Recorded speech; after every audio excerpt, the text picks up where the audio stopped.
One day they were there, responding quickly, laughing easily, present in the way that made everything feel lighter, and then slowly they were not. No argument, no explanation, no final conversation where things were said and understood, just a gradual silence that arrived like weather, and you kept checking, waiting for something to return, not sure what you were even waiting for, and somewhere perhaps they were doing the same. This is one of the most disorienting experiences a person can go through. Not the dramatic endings, not the loud ones, the quiet ones. The ones where someone simply begins to disappear while still technically present, where messages become shorter, where warmth becomes politeness, where a person who once felt like home starts to feel like a stranger in the same house. And the most painful part is not the distance, it is the confusion. The relentless searching for the moment things changed. The quiet question that follows you into ordinary days. What did I do wrong? But disappearances are not mysteries, they are information. And when someone leaves your life without explanation, three truths always appear. Not loudly, quietly, the way most important things do. Truth 1. Their disappearance reveals their fear, not your worth. The first thing most people do when someone pulls away is look inward. They replay conversations. They search for the wrong word said, the message that went too far, the moment they were too much or not enough. Maya did this for weeks. She went back through everything, analyzed tone, questioned timing, tried to locate the exact place where she became someone worth leaving. She never found it, because it was never there.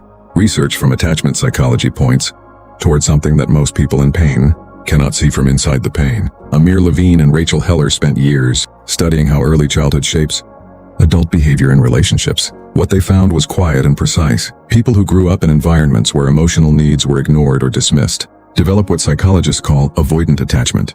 They learn very early that vulnerability is dangerous. Reread an old message from them, that needing someone gives that person power to hurt you. So as adults, they do not disappear because you failed them.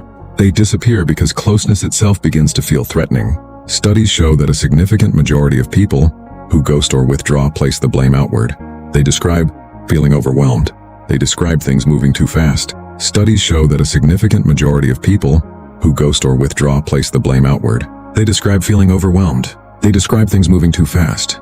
They describe needing space. But underneath those explanations lives something older, a nervous system that learned long before you arrived that the safest response to real connection is retreat. You can see it in the pattern, not just with you, with everyone before you. The same slow pullback, the same sudden silence, the same person appearing warm until warmth asked for something in return. This does not make the disappearance painless, but it changes where the meaning lives. Their leaving was not a verdict on your value. It was a map of their wound, and those are two entirely different things. When Maya finally understood this, something shifted. Not immediately, not all at once. One morning she was making coffee and reread an old message from him.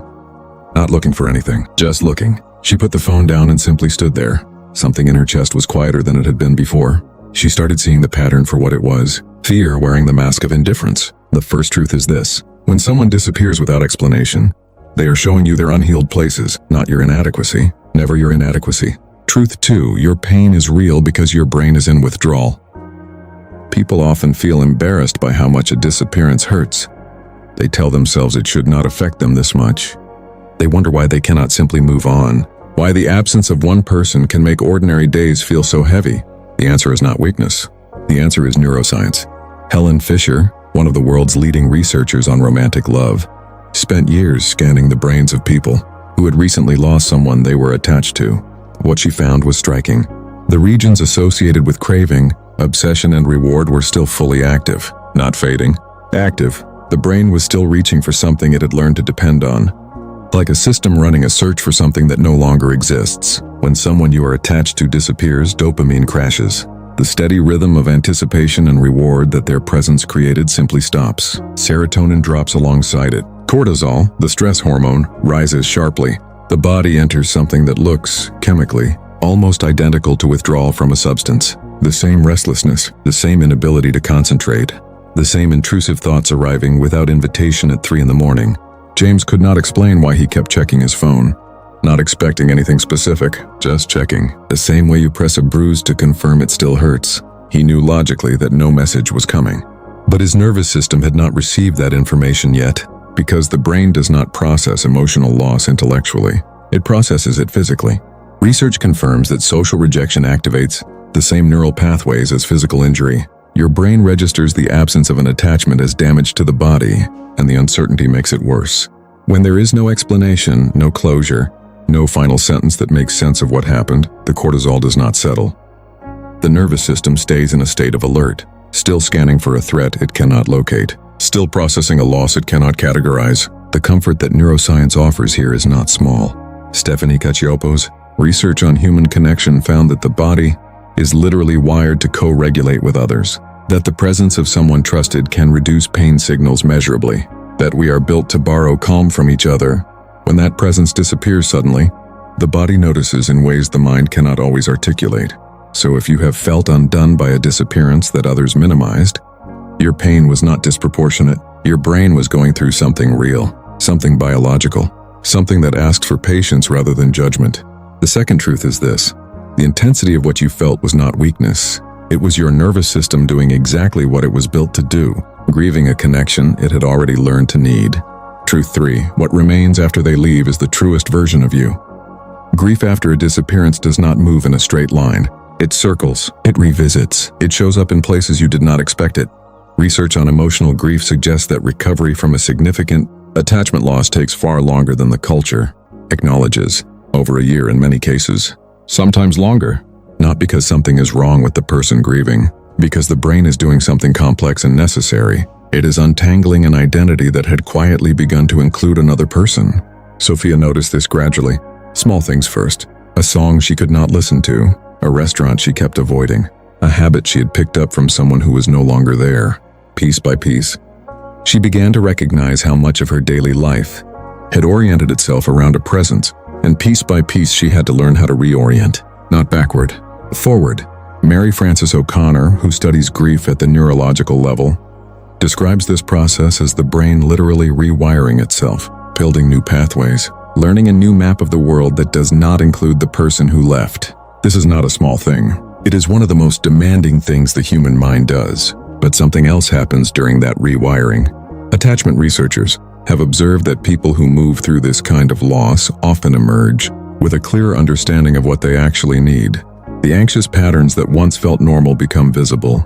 The tendency to over-explain or minimize begins to feel foreign. The tolerance for people who disappear without words quietly disappears itself. Because here is what loss clarifies better than almost anything else. Real love does not require you to interpret silence. Real connection does not vanish without a sentence.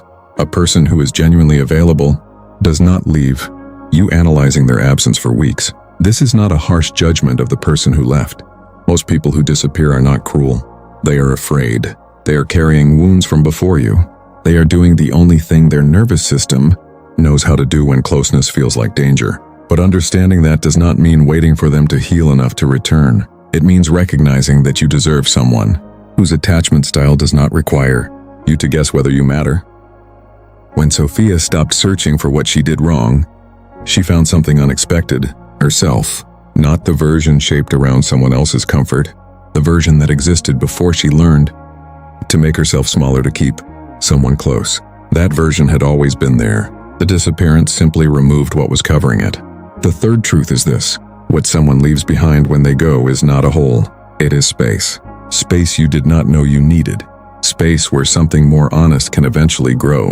When someone disappears from your life, the instinct is to chase the meaning backward, to find the flaw, to locate the failure, to understand what you could have done to make them stay.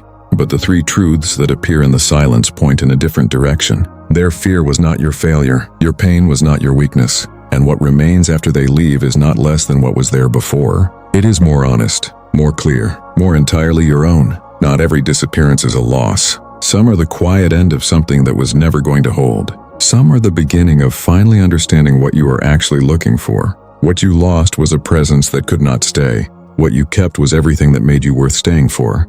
The silence they left behind felt like an ending, but something quieter was already beginning. Not loudly, not all at once. Just the way most honest things begin, in the space left by something that was never quite right. The people who leave take nothing from you that was ever truly theirs to keep. If this found something in you, that recognition is not an accident. The experiences that feel most private are usually the most shared.